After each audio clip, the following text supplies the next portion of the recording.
Welcome to G news.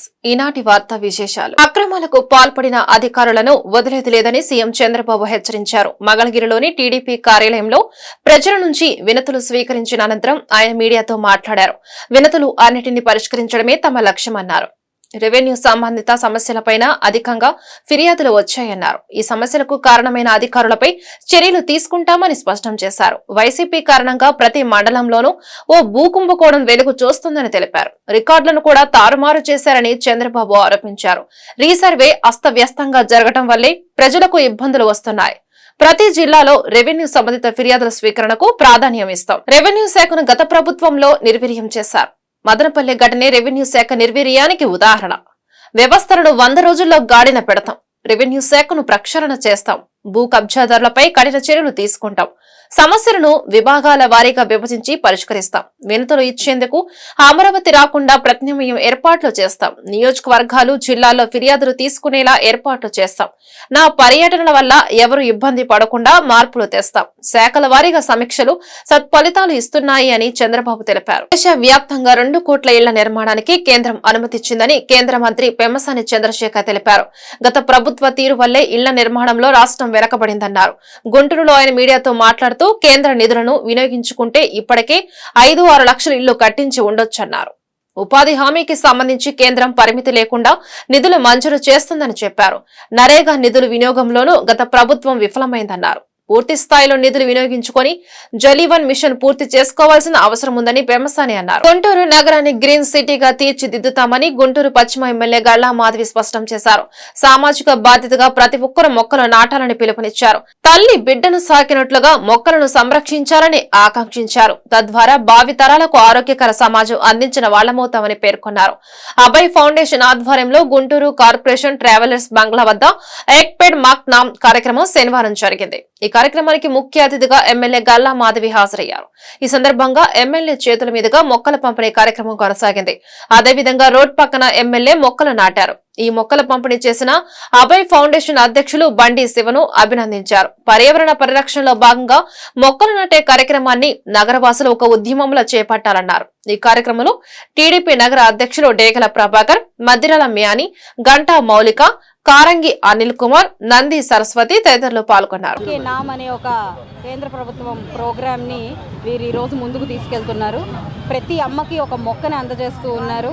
అంటే ఒక ఇంటికి అమ్మ పరిరక్షణ ఎంత అద్భుతంగా ఉంటుందో అదే మన ఎన్విరాన్మెంట్కి ఒక మొక్క అంత పరిరక్షిస్తుంది. కాబట్టి దానికి ఇది స్ఫూర్తిగా నినాదంగా మొక్కలు అనేవి మన పర్యావరణానికి అమ్మలాంటివి కాబట్టి వాటిని పెంపొందించుకొని సంరక్షించాల్సిన బాధ్యత మనందరికీ ఉంది. కాబట్టి ఇలాంటి ఒక అద్భుతమైన ప్రోగ్రామ్ని ఈరోజు మొదలు పెట్టడం ప్రారంభించడం జరిగింది. అదేవిధంగా ఎన్నో మొక్కలు ఇప్పటికే పంపిణీ చేయడం జరిగింది.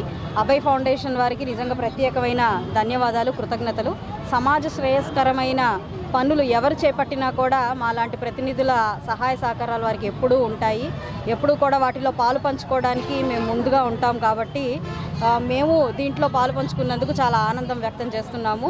ఇది మరింతగా విస్తరించాలి. ఈరోజు 200 మొక్కలతో ప్రారంభమైన ఈ కార్యక్రమం కొన్ని వందల వేల మొక్కలతో ముందుకు సాగాల్సిందిగా నేను ప్రతి ఒక్కరిని కోరుకుంటున్నాను. భావిస్తూ ఉన్నాం. మొక్కల పంపిణీ కార్యక్రమం చేపట్టడం ద్వారా ప్రజల్లో ఒక చైతన్యం తీసుకొచ్చి పర్యావరణాన్ని పరిరక్షించడంలో భాగంగా ఈరోజు మరి మొక్కలు నాటేటువంటి కార్యక్రమాన్ని మరి తీసుకురావడం అనేది చాలా సంతోషకరమైనటువంటి విషయంగా భావిస్తున్నాం.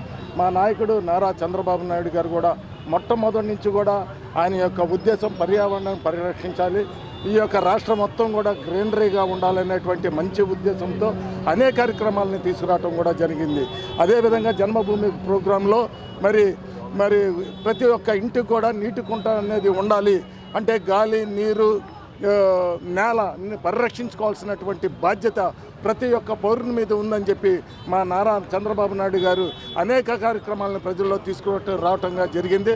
అదేవిధంగా ఈరోజు తెలుగుదేశం పార్టీ ఆధ్వర్యంలో కూడా అనేకమైనటువంటి కార్యక్రమాలను మేము ప్రజల్లోకి తీసుకురావటం జరిగిందని చెప్పి కూడా ఈ సందర్భంగా తెలియజేస్తూ, మరి ముఖ్యంగా ఈ యొక్క అభయ ఫౌండేషన్ వారు చేపట్టినటువంటి ఈ మొక్కల పంపిణీ కార్యక్రమం చాలా శ్రీశైలం జలాశయం 10 గేట్లను ఎత్తడంతో ఆనకట్టకు సందర్శకుల తాకిడి పెరిగింది. వీకెండ్ కావడంతో శనివారం తెలుగు రాష్ట్రాలతో పాటు వివిధ ప్రాంతాల నుంచి పెద్ద ఎత్తున తరలివచ్చారు. ఆనకట్ట వద్దకు చేరుకుని శ్రీశైలం జలాశయం రేడియల్ క్రస్టల్ నుంచి పరుగులు తీస్తున్న కృష్ణమ్మ పరవళ్లను చూస్తూ ఉత్సాహంగా గడుపుతున్నారు.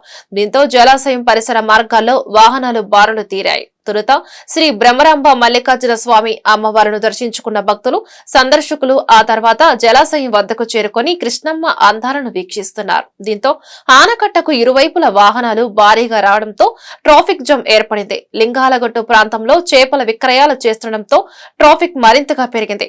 ఆగస్టు సెప్టెంబర్ నెలల్లో చేపలు పట్టడంపై నిషేధం ఉన్న లింగాలగట్టు ప్రాంతాల్లో అధికారులు పట్టించుకోకుండా చోద్యం చూస్తున్నారనే ఆరోపణలు వినిపిస్తున్నాయి. రాజధాని అమరావతిలో ఐఐటి మద్రాసు నిపుణుల బృందం పర్యటించింది. ఈ ప్రాంతంలో 5 ఏళ్లుగా ఎండకు ఎండి వానకు తడిసిన నిర్మాణాలను పరిశీలించింది.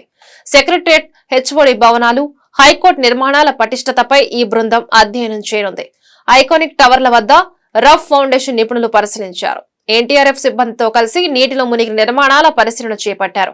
ఈ నిర్మాణాలను పూర్తి స్థాయిలో పరిశీలించిన తర్వాత నిపుణుల బృందం నివేదికను సిఆర్డీఏకు అప్పగించనుంది.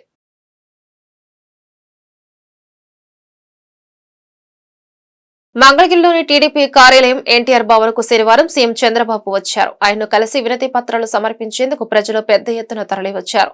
రాష్ట్రం నలుమూల నుంచి వచ్చిన వారితో ఎన్టీఆర్ భవన్ కిటకిటలాడింది.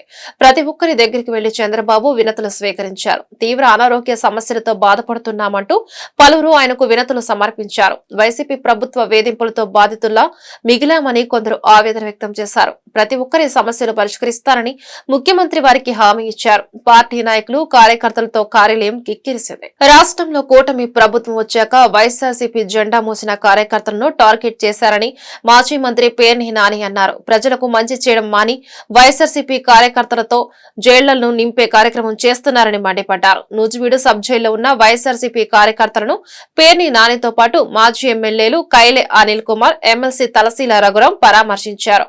అనంతరం పేర్ని నాని మీడియాతో మాట్లాడారు.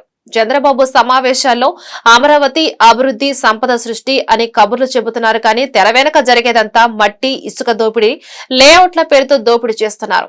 అక్రమ కేసులతో వైఎస్ఆర్సీపీ కార్యకర్తలను జైలులో వేస్తున్నారు.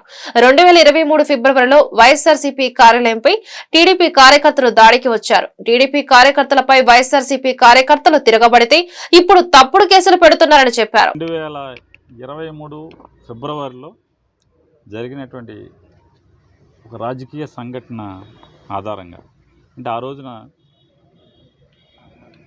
వైఎస్ఆర్ కాంగ్రెస్ పార్టీ ఆఫీస్ మీదకి దొమ్మిగా, దౌర్జన్యంగా బెజవాడ నుంచి కొంతమంది రౌడీలు లీడ్ చేసి ఇక్కడ ఉన్నటువంటి స్థానికంగా కొంతమందిని తీసుకుని ఆఫీస్ మీదకి దౌర్జన్యంగా వచ్చి రెచ్చగొట్టిన పరిస్థితిలో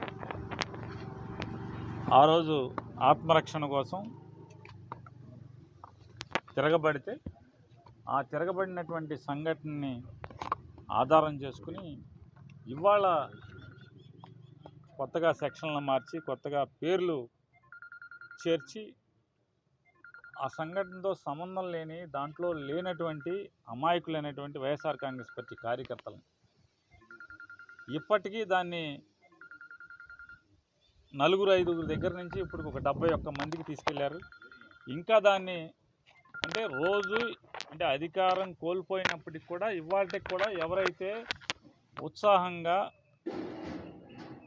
జగన్మోహన్ రెడ్డి గారి యొక్క పార్టీ జెండాని వదలకుండా ఇవాళ కూడా ఎవరైతే తిరుగుతున్నారో వాళ్ళందరినీ కూడా చేర్చడం కోసం, అంటే 2023 ఫిబ్రవరి ఏంటి, ఇవాళ తారీఖు ఎంత,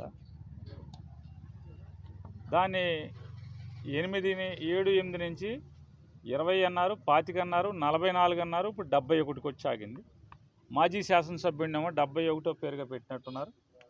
ఇంకా అదర్స్ ఇంకా దాన్ని అంటే రోజువారీ పార్టీలో క్రియాశీలకంగా ఎవరొస్తే వాళ్ళనల్లా దీంట్లో పెడతామని ఒక బెదిరింపు సంకేతాలను ఇస్తూ ఈ రకమైనటువంటి అక్రమ అరెస్టులు, తప్పుడు కేసులు బనాయిస్తూ జైల్లో మగ్గదీస్తున్న పరిస్థితులన్నీ కూడా చూస్తున్నారు అందరూ. దానిలో భాగంగా ఎవరైతే అక్రమ కేసుల్లో ఇరుక్కుని వాళ్ళు నెల రోజుల నుంచి జైల్లో మగ్గిపోతున్నారు. నూజివీడులో ఒక 15 మంది, ఇక్కడ ఒక 5 మంది ఇక్కడ ఉన్నారు. వీరిలో రూల్స్ ప్రకారం ఒకళ్ళు ఇద్దరున్న మేము కలిసి ఉన్న పరిస్థితులన్నీ వాళ్ళ దగ్గరికి మాట్లాడి, అట్లాగే జగన్మోహన్ రెడ్డి గారు నిన్న గన్నవరంలో ఎవరెవరైతే జైల్లో ఉన్నారో అక్రమ కేసులో వాళ్ళందరినీ కూడా పార్టీ తరపున వెళ్ళి పరామర్శించండి, ధైర్యం చెప్పారండి. బెయిల్ వచ్చిన తర్వాత వారందరినీ కూడా నా దగ్గర తీసుకురమ్మని చెప్పని జగన్మోహన్ రెడ్డి గారు ఆదేశించున్నారు. దాని మీద ఇవాళ అక్కడ ఇక్కడ రూల్స్ మేరకు ఎవరెవరిని కలగలమో వారిని కలిసి మిగతా వాళ్ళందరూ కూడా చెప్పండి ఇట్లా అని చెప్పాం. వాళ్ళందరూ కూడా లోపల వాపోతున్నది ఏంటంటే, ఇవాళ రాష్ట్ర పరిస్థితులు చూస్తుంటే ఇచ్చిన హామీలను నిలబెట్టుకుందామని నెరవేరుద్దాం అనేటువంటి బాధ్యత లేదు. పెద్ద చేప చిన్న చేపను మింగినట్లుగా హోల్సేల్ రంగం ప్రస్తుతం రీటైల్ రంగాన్ని మింగేసింది.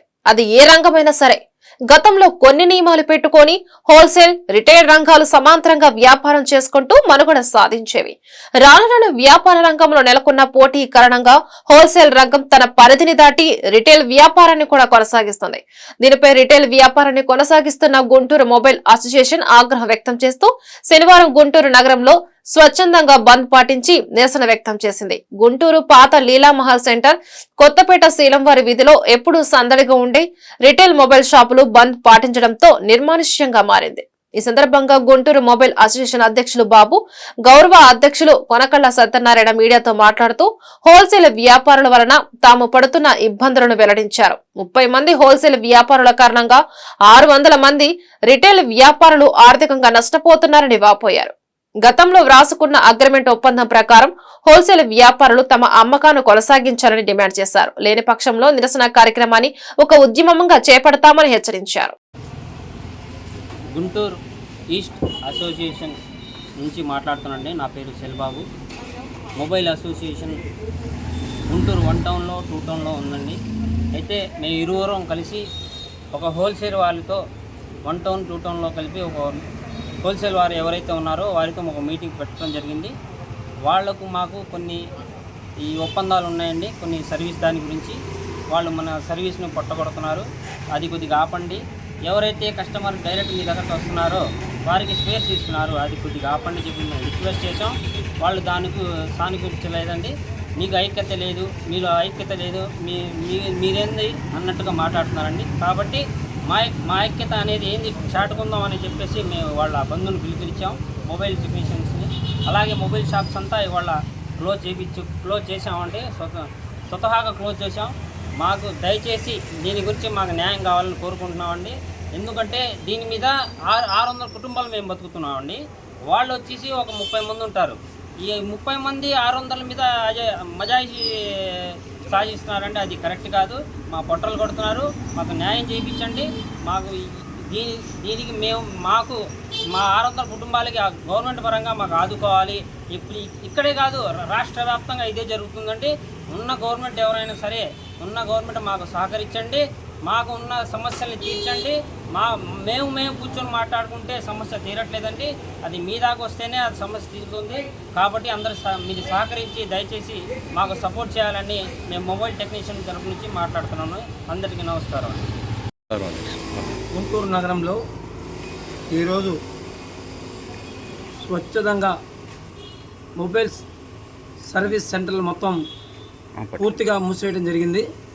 దీనికి కారణం గుంటూరు ఈస్ట్లో ఒక 20 సెల్ షాప్స్ హోల్సేల్ పేరుతో షాపులు పెట్టుకొని మేము ఓన్లీ షాపుల వాళ్ళకే అమ్ముతాము, ఇతరులకు అమ్మం అనే పేరుతో వచ్చి ఈరోజు రీటైల్ బిజినెస్ సర్వీస్ కూడా వాళ్ళే చేస్తూ 600 కుటుంబాలని నడిబజారులో నిలబెట్టే విధంగా వాళ్ళు ప్రవర్తిస్తున్నారు. ఇది కరెక్ట్ కాదని చెప్పి వారిని మేము అడిగితే, మీకు ఐక్యత లేదు, మీరు ఐక్యత పోరాడుకొని మా దగ్గరికి రండి, మీకు ఐక్యత ఉంటేనే మేము దాని గురించి పరిశీలిస్తాం అనే విధంగా వాళ్ళు చులకన భావంతో మమ్మల్ని మాట్లాడుతున్నారు ఈరోజు. అందుకని గుంటూరు నగరం ఈస్ట్ అండ్ వెస్ట్ దాదాపుగా 1500 షాపులు ఈరోజు స్వచ్ఛందంగా షాపులు వాళ్ళే ముందుకు వచ్చి షాపులు కట్టేసి మా ఐక్యతను చాటుకున్నాం.